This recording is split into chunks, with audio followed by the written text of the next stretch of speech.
Bonjour à tous, nous voici aujourd'hui au deuxième jour de la neuvaine à Saint Jean-Paul II. Marie, trône de la sagesse. Au nom du Père, du Fils et du Saint-Esprit. Amen.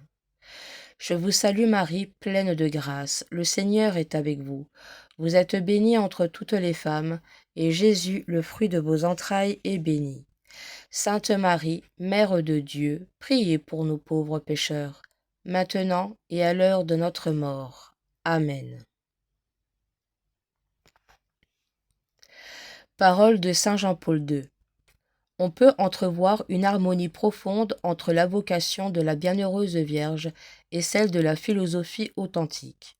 De même que la Vierge fut appelée à offrir toute son humanité et toute sa féminité, afin que le Verbe de Dieu puisse prendre chair et se faire l'un de nous. De même, la philosophie est appelée à exercer son œuvre rationnelle et critique afin que la théologie soit une intelligence féconde et efficace de la foi. Et comme Marie, dans l'assentiment donné à l'annonce de Gabriel, ne perdit rien de son humanité et de sa liberté authentique. Ainsi, la pensée philosophique, en recevant l'appel qui lui vient de la vérité de l'Évangile, ne perd rien de son autonomie, mais se voit portée dans toute sa recherche à son plus haut accomplissement. Cette vérité, les saints moines de l'Antiquité chrétienne l'avaient bien comprise. Ils voyaient en elle l'image cohérente de la vraie philosophie et ils étaient convaincus qu'ils devaient philosophari in Maria. Puisse le trône de la sagesse être le refuge sûr de ceux qui font de leur vie une recherche de la sagesse.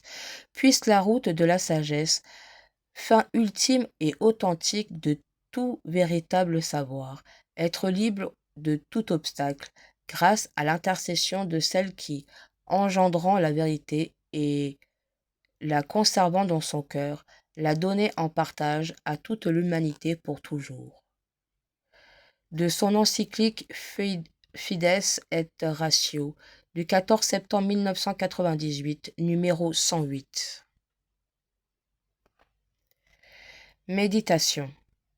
La Vierge Marie, guide et inspiratrice de la philosophie, comme notre vision de la sainteté de Marie est étriquée, celle qui parle au cœur des simples, comme des savants, rejoint les plus hauts sommets de l'expérience humaine. Le Verbe est passé par l'humanité de Marie pour répandre sa lumière.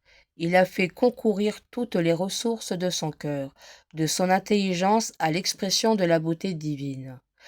Comme nous devinons à travers ces lignes la ferveur du jeune étudiant passionné par la philosophie et convaincu en même temps que son effort intellectuel est toujours une manière de rendre hommage à Notre-Dame. Prière à Marie, Mère du Christ, de Saint Jean-Paul II, premier paragraphe de la prière de conclusion du chapelet, à Lourdes, le 14 août 2004. Je te salue Marie, femme pauvre et humble, bénie du Très-Haut, Vierge de l'espérance, prophétie des temps nouveaux. Nous nous associons à ton hymne de louange pour célébrer les miséricordes du Seigneur, pour annoncer la venue du règne et la libération totale de l'homme. Je te salue Marie, humble servante du Seigneur, glorieuse Mère du Christ, Vierge fidèle, sainte demeure du Verbe.